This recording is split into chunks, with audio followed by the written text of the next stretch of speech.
안녕하세요. 네, 반갑습니다. 정치는 촉이다, 감이다. 최영일 시사평론가 어서 오세요. 네, 촉감평론가 최영일입니다. 자, 문재인 대통령이 G7 정상회의 참석을 마치고 귀국했습니다. 성과도 만만치 않은 것 같습니다. 근데 국민의힘 지지율이 계속해서 올라갑니다. 계속해서 올라갑니다. 어떻게 봐야 됩니까, 박시영 대표님? 일단 언론 비평하는 분들 이야기를 들어보니까 네. 과거 이명박 대통령 때 G20 회의 때 보도량과 네. 이번 문재인 대통령 G7 정상회의 보도량을 분석을 해보니까 저희가 2부에서 자세히 분석할 예정인데 차이가 많이 나죠. 엄청 차이. 날씨 가지고 박근혜 대통령 관련해서는 박근혜 대통령이 영국 갔을 때 햇빛이 쨍쨍 그 기사 기억하시지 않습니까? 행사가 또 주말에 많이 끼어 있어서 보도량이 어쨌든 굉장히 축소돼서 많이 안 알려졌고요. 두 번째는 또 최근 가장 관심사가 또 이준석 대표이기 때문에 이준석 그런 현상도 좀 맞물렸는데 어제 발표된 MBS 전국 지표조사 오늘 갤럽 조사를 보면 오른 것도 있고 내린 것도 있고 거의 비슷합니다. 아, 그래요? 이전하고. 아직 그렇군요. 그러니까 제가 보기에도 말씀하신 대로 이제 언론의 증폭 효과와 감쇄 효과가 너무 달랐어요. 그리고 이제 저 대통령의 해외 순방을 다른 정부들은 굉장히 대서특필 그리고 탑뉴스 보도 그런데다가 이게 엄중한 정책적인 전략적 동반자 이런 것도 중요하지만 가십들도 재밌거든요. 그렇죠. 그러니까 사실 생각해 보세요. 저는 역대 대통령들이 최근에 한 2000년대 들어와서 무슨 메뉴를 먹었는지도 다 보도로 봤어요. 이번에 메뉴 나왔습니까? 오스트리아, 스페인에서 그거 안 나왔잖아요. 패션 안 나왔죠. 오늘 그거 큰 거 아니에요? 어젠가 그 독도 나온 거 스페인 가서 그 지도에 표시돼 있지 않습니까? 그거는 어마어마한 거죠. 어마어마한 거죠. 지금 가뜩이나 일본 도쿄올림픽 때 1730년대에 프랑스의 당빌이라는 유럽에서 제일 유명한 지도 제작자가 조선 왕국 전도라고 그게 서양에서 만든 조선을 독립국가로 만든 지도 중에 최초라고 해요. 가장 오래된 지도입니다. 근데 거기 울릉도와 독도가 너무나 또렷하게 그려진 그 전도를 스페인의 상원 도서관에서 보여주잖아요. 특필할 만도 한데 좀 보도량은 기대와는 달리. 근데 그것뿐 아니고 지금 사실은 외교적인 분야에서 한미 정상회담 이후에 저는 정말 놀란 건 이번에 해외 순방도 놀랐지만 그 사이에 뭐가 있냐면 P4G라는 게 있어요. 그렇습니다. 이건 우리나라가 주최국이었어요. 역대 두 번째로 코펜하겐 2018년 1회에 이어서 원래 지난해 예정이었지만 코로나 때문에 1년 늦게 했는데 이거는 해외에선 굉장히 유명한 이 정상회의였고 기후변화에 대응하는 중요한 이제 성명들이 나왔는데 국내에서는 별로 안 다뤄졌고 국내에서는 이게 뭔지 몰라요. 이번에 G7에 갔더니 이 얘기를 한 정상들이 많아요. P4G 인상 깊게 봤다. 그리고 이번에 독도 지도 하나가 조금 이제 뭐랄까요? 좀 애국심을 자극한달까? 근데 비엔나에서는 조선 왕자의 투구와 갑옷을 영부인이 관람을 했어요. 그러면서 129년에 고종 황제가 보낸 거예요. 근데 그게 너무 선명하게 잘 보관돼 있다. 우리나라 사람들이 비엔나에 정말 많이 관광을 가요. 클림트 미술관을 가는데 조선 왕자의 갑옷과 투구가 129년 전부터 비엔나에 있는지 아는 사람이 몇 명이나 됐겠습니까? 이런 거 좀 보도해 주면 너무 좋잖아요. 국위선양도 되고. 그래서 좀 아쉬움이 많고. 주진우 라이브에서 많이 보도할 겁니다. 그리고 또 굵직굵직한 이슈들이 많았고요. 마지막으로는 돌아오시기 직전까지 ILO 총회에 비대면 원격으로 참여를 했는데 ILO 이 본부는 스위스 제네바에 있거든요. 그런데 이 총회가 우리나라가 ILO, 그러니까 세계 노동기구에 1991년 가입한 이후에 우리 대통령이 최초로 연설한 거고요. 이 국가 대표가 아니라 아시아 태평양 지역 대표로 연설한 거예요. 바이든 대통령은 아메리카 대표로 연설하고 첫 번째 연설은 프란치스코 교황이 했어요. 그러면서 3D 노동자들을 우리가 돌봐야 한다. 양극화 커지고 있다. 우리 대통령은 필수 노동자라고 부르면서는 우리가 그들을 필수적으로 대우하고 있느냐. 사람이 먼저다라는 철학을 또 여기서 얘기하게 되는데 이런 거 별로 안 다룹니다. 그렇죠. 주진우 라이브에서 잘 다뤘습니다. 최영일 평론가 잘 들었습니다. 그렇게 됐네요. 시계를 대선으로 옮겨 보겠습니다. 먼저 민주당부터 가볼까요? 민주당도 굉장히 대선 주자들 바쁜데요. 바쁜데 뭐 청년의 마음을 붙잡겠다고 동영상을 올리거나 가죽 잠바를 입거나 게임을 하거나 춤을 추거나 그렇게 있습니다. 이게 대선 주자들의 젊은 행보, 청춘을 잡겠다는데 이런 작전은 80년대에 있었지 않았습니까? 네, 뭔가 튀어보고 싶은. 네. 그런데 박용진 의원은 오늘 뭐 나와서 얘기하는데 자기는 효과를 좀 봤다. 클릭수가 꽤 되더라. 아니 보도가 나오면 그렇게 효과를 봤다고 하겠죠. 예. 그런데 뭐 그것이 지지율과 상관관계가 있을지는 좀 봐야겠습니다만 상대적으로 좀 점잖은 분들이 파격적인 영상을 찍어 올리려고 하는 것 같아요. 그 효과가 있죠. 효과는 있는데. 네, 효과는 있죠. 효과는 있는데 청년 이준석. 청년 정치 맞아요. 근데 이준석이 내놓는 청년 정책은 모르겠어요.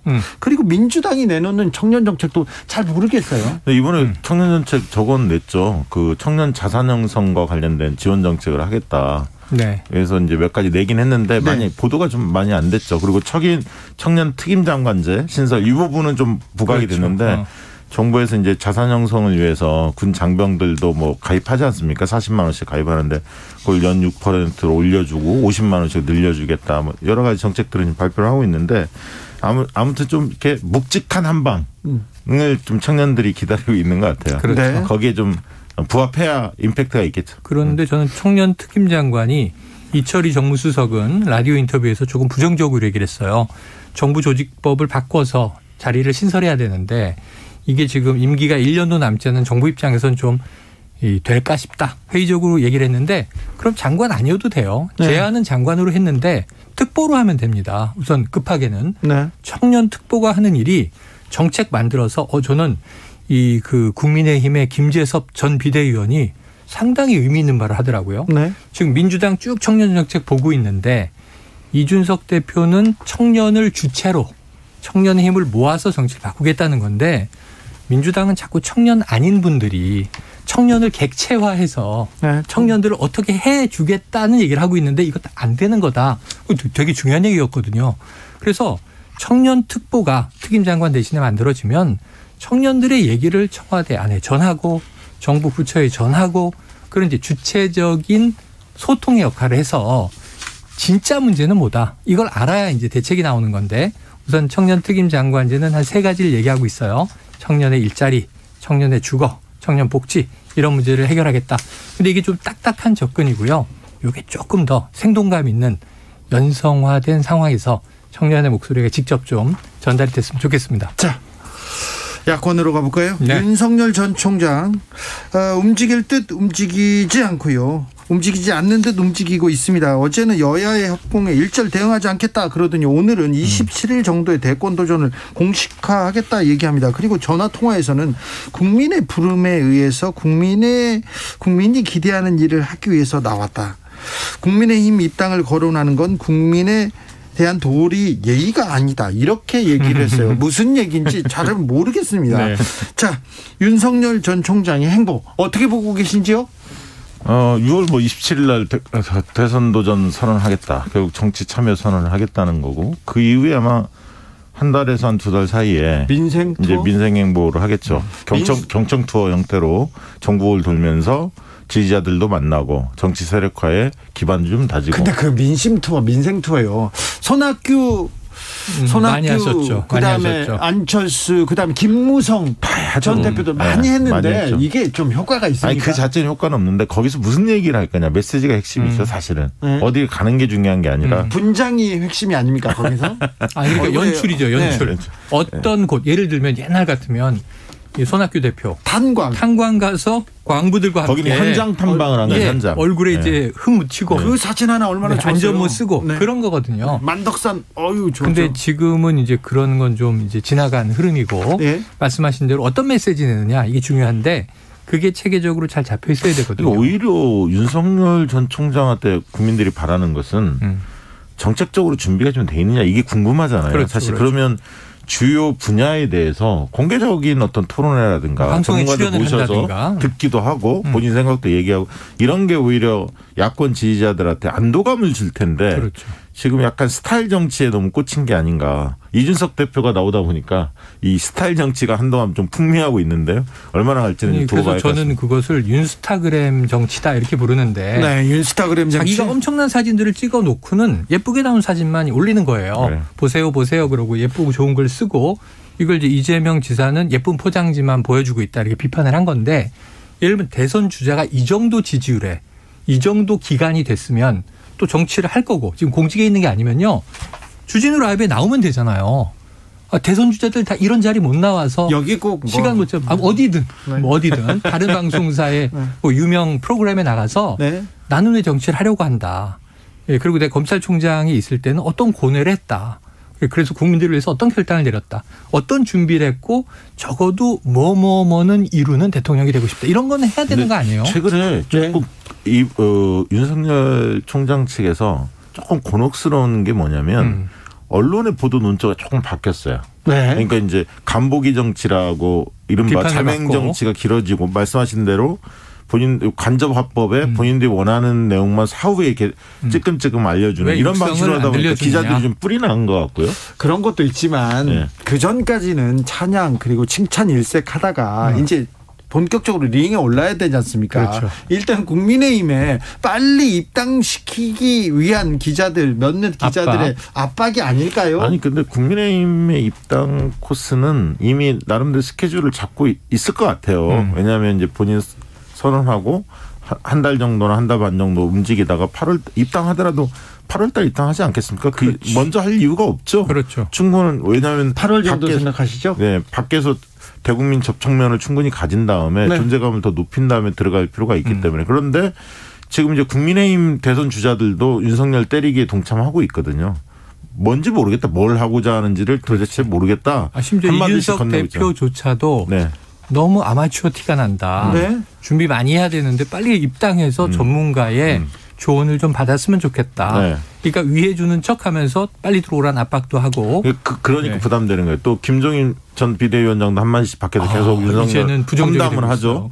그러니까 여러 군데에서 지금 들리는 얘기가 곤혹스러운 거예요. 사실. 그래서 더 이상 오래 끌 수는 없다. 이 상태에서 그렇지. 라고 판단하고 6월 말에 이제 일정을 잡아서 선언을 하겠다는 거예요. 선언을 하는데 또 입당을 한다고 해서 그 때리는 강도가 약해질까요? 그렇죠, 그렇지는 않을 건데. 더 세질 수도 있죠. 지금 분위기에서 국민의힘이 좀 잘 나가고 있기 때문에 온리 윤석열 이런 분위기가 많이 맞아요. 줄어들었어요. 그러니까요. 뭐 그래서 이제 최재형 감사원장 얘기도 좀 나오는 거 아닙니까? 오늘 그렇죠. 최재형 감사원장이 대선 출마합니까 물어봤더니 노라고 안 하고 조만간 생각을 정리해서 말하겠다. 이거 놀랐습니다. 아니 저는 이 야권 보수 정치권에서 좀 이렇게 얻어 들은 이야기들이 의지가 있다는 거예요. 네. 준비하고 있다는 아니 거고. 지금 이거 정치적 네네. 정치인이 하는 화법 맞습니다. 이게 제가 지금 확인된 정보인지는 몰라서 그게 정말일까 이런 고민을 하면서 지켜보고 있는데 지금 말씀하신 얘기가 보도되고 나서는 그 사람들이 이야기한 것들이 모아 보면 나오는 흐름으로 가는 게 맞구나. 아니, 최근에 여론조사 이렇게 분석이 되는 거죠. 최근에 여론조사를 쭉 보면 범야권 그 국민의힘 쪽에 가까운 인사들만 대상으로 별도로 조사하지 않습니까? 여권은 여권대로 하고 그런 조사를 보면 최재형 감사원장이 꽤 의미 있는 숫자가 나올 때도 있어요. 수치는 얘기하지 않겠습니다만 그래서 약간 고무된 것이 있을 수 있다. 주변에서 그런 생각이 듭니다. 주변에서는 부쩍 움직이고 있습니다. 최재형 저 감사원장의 마음인지 아닌지는 모르나. 근데 이분이 나오면 윤석열 전 총장이 굉장히 불편해요. 예? 왜냐하면 두 분 다 문재인 정부에서 검찰총장 감사원장 하는 사람인데 그렇죠. 임기를 마치지 않고 현직에서 대선으로 바로 뛰어들었고 중도에 나오기 때문에 그럼 본인의 어떤 정치적 야욕을 위해서 현 정권과 대척점을 맞섰던 거 아니냐, 대척점을 진 거 아니냐. 그런 비판 이런 비판 받을 수 있고 그렇죠. 충분히 그런 프레임으로 갈 수도 있거든요. 그러고 또 현 정부의 사정기관장 2명이 경쟁을 해야 되는 상황이고 하나의 당에서. 그런데 결국 이제 이 최재형 카드는 윤석열 낙마에 대비한 카드가 아니냐 보수 쪽에서 검증 국면에서 혹시나 윤석열 전 총장이 흔들리면 누군가가 있어야 하는데 기존 인물로만 가기에는 좀 불안하다. 새로운 카드가 필요하다. 워낙 고공행진하다가 추락하면은 그땐 대안이 없어질 수 있죠. 네. 앞으로 8개월인데. 그런데 이런 상황에서 윤석열 총장이 취해야 되는 전략은 더 밀착되는 전략이어야 하는데 제가 좀 놀란 건 뭐냐면 이런 말이 나오잖아요. 자, 여야의 협공에 일절 대응하지 않겠다. 네. 그러니까 이제 여야가 협공한 적이 없어요. 따로 때렸죠. 여는 여대로, 야는 야대로, 정치인 개인대로 이제 때린 거고. 네. 그럼 여기에 대해서는 각각 대응할 필요는 없어요. 근데 윤석열 전 총장은 국어 공부를 좀 해야 할 것 같아요. 방명록 쓰는 거 보니까 지평선도 그리고 뭐 성찰 막 이런 게 야. 이분도 굉장히 유명한 대학교를 나오신 분인데. 아니, 그래서 대변인이 2명이나 있지 않습니까? 아니 그거는 조금 고민이 많이 될 것 같아요. 앞으로 이게 자신감이 잃어버리면 있죠. 이제 어디 가서 방명록 쓸 때 미리 써갑니다. 핸드폰에. 그거는 반기문 전 총장이 한번 크게 당했던. 그 보고 썼죠. 아니 프린트해온 걸 보고 받아 적기 하는 장면이 그냥 뉴스에 나가면 이건 뭐예요? 지금 이준석이 젊어서도 인기인지 모르겠습니다. 청년을 대표하기 때문에 이제 그럴 수 있겠습니다만 왜냐하면 미래 정치는요. 지금 현재부터 정치는 전 세계 어디를 그렇고 자기의 생각을 가지고 토론을 할 수 있어야 사실 돼요. 이준석 대표도요. 네. 아직까지는 지금까지는 스타일 정치예요. 이 콘텐츠 정치로 바꿔줘야 합니다. 그렇지. 본인 말의 어떤 정치 철학, 정책 노선, 그래서 CCTV 지금 논란되고 있지 않습니까? 수수실 CCTV 설치할 거냐 말 거냐. 신중하겠다라고 답변했을 때 굉장히 의아했어요.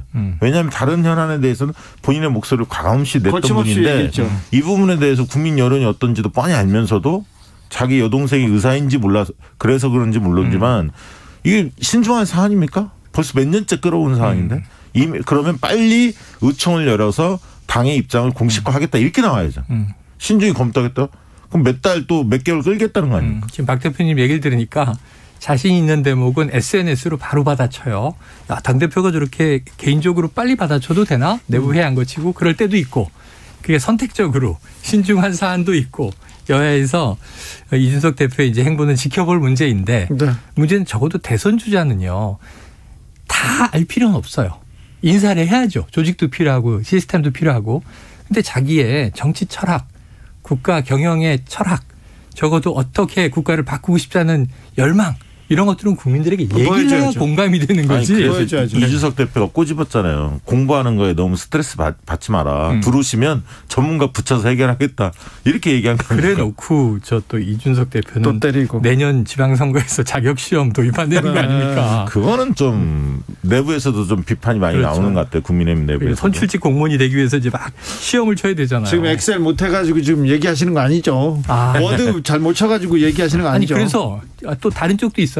아니 농어민을 대표해야 되는 선출직 국회의원이 혹은 기초자치단체 의원도 마찬가지예요. 아니 엑셀을 굳이 해야 될 이유가 있느냐. 그러니까 이게 경쟁주의에 너무 꽂히다 보니까 이게 조금 편협하게 가는 게 아닌가. 엘리트 의식이 너무 강한 게 아닌가. 그런 우려도 있습니다. 화제긴 하지만 표현 뭐 이런 과목들이 좀 적확한가 싶네요. 주말에 더불어민주당은 굉장히 내용을 좀 겪을 수밖에 없을 것 같습니다. 당내 경선 연기. 이거는 지금 사실 그 송영길 당대표가 어제 오늘 정도에 결정하겠다. 맞아요. 최고위에서. 그런데 이제 그것을 들은 이제 이낙연, 정세균 대표 측의 그 의원들, 지지하는 의원들이 한 60명 정도가 연판장을 돌려서 의총을 요구한 겁니다. 월요일 날. 그런데 제가 볼 때는 의총을 열면 민주당한테 큰 문제가 닥칩니다. 왜냐하면 서로 싸울 거 뻔하거든요. 맞아요. 그러면 세대길로 가면 불성사 나와요. 결론도 안 나고. 지금 벌써 이게 국민을 위해서 이게 민생을 위해서 뭐가 중요해 이렇게 나오지 그래서 않습니까? 이거를 의총에 붙일 게 아니라 원래 이 권한 자체는 당대표 최고위 지도부한테 있는 겁니다. 네. 의원들의 생각이 중요한 게 아니라. 왜냐하면 당원들이나 민주당 지지층의 여론은 이미 여론조사에서 많이 나왔어요. 알아요, 대충. 그러면 그대로 가자는 여론이 훨씬 높습니다. 국민 여론도 높고 민주당 지지층도. 그러면 의원들 아마 생각이 팽팽할 겁니다. 분명히 입장에 따라. 왜냐하면 개파들이 서로 나눠져 있기 때문에. 근데 이 문제가 불거지면 불거지서 손해거든요. 차라리 대선 후보들 입장도 지금 나뉘거든요. 그렇죠. 예를 들면 이재명, 추미애, 뭐 박용진 이런 사람은 원칙대로 하자는 입장이고 이낙연, 정세균 등등 이광재 이런 분들은 연기하자는 입장 아닙니까? 최문수. 그럼 생각이 다른 거거든요. 그럼 결론은 당대표 지도부가 이 연기할 만한 사유가 있냐 없냐를 판단해서 결정을 내려야 할 사안이에요. 이거를 다시 누구한테 묻고 이러면 더 파문만 커지고. 그러니까 의총을 열어도 쪼개진 모습이 그대로 결론이 노출이 안 되고 난다고 그게. 또 누군가 이게 당원 투표합시다. 그래도 또 쪼개진 모습이 나오기 때문에 이 문제는 빨리 결론을 내리는 게 그러니까 당연 당규를 안 바꿔도 된다는 게 특별한 사정이 있으면 당 지도부가 결정해서 미룰 수 있다라는 조항이 있잖아요. 근데 당 지도부가 결정을 미루는 게 문제인 것 같아요. 네, 이거는 이번 주 주말에는 결론 내려야 할 것 같습니다. 주말에는요? 그 주말에 결론을 내릴까요? 아니면 다음 주까지 갈까요? 이 문제를 바로 매듭 짓고 민주당은 민생으로 국민 속으로 갈 수 있을까요? 가야만 되는 것이 자 이렇습니다. 저는요. 좋아요. 그럼 지금까지 지난한 논쟁 중에 자 경선 연기를 바라지 않는다. 네. 왜? 당은 원칙을 정했고 원칙을 지키는 게 신뢰니까. 요건 간단한데 네. 연기를 주장하는 분들이 연기를 주장할 수 있어요. 그럴 여러 수 가지 있죠. 이유로. 네네. 근데 그러면 언제까지 연기하자? 2달 미뤄서 11월을 국민의힘과 맞추자. 네. 우리가 국민의힘보다 먼저 뽑아놓고 또 이제 허송세월할 수 없다. 네. 재보선 때처럼 이런 논리를 댔다면 2달 동안 뭐가 일어날 수 있는지를 설명해야 되는데 2달 미뤄요. 11월로. 민주당 내부에 바뀔 게 거의 없어요. 제가 보기에는. 그러니까 제가 볼 때는 왜 미루는 거냐. 지금 국면에서는 송영길 대표 체제하의 지도부가 이준석 대표에 비해서 스포트라이트 못 받아요. 신선감이 떨어집니다. 솔직히 얘기해서. 그러면 민주당 입장에서는 조기에 대선 후보들을 전면에 등장시키는 게 오히려 낫습니다. 그럴까요? 네. 그런데 아무튼 이 문제 주말에 어떻게 정리되는지 좀 지켜보겠습니다. 정치연구소 영앤영 최영일, 박시영, 최영일 두 분 감사합니다. 고맙습니다. 고맙습니다. 저희는 잠시 숨 좀 돌리고 6시에 2부 이어가겠습니다.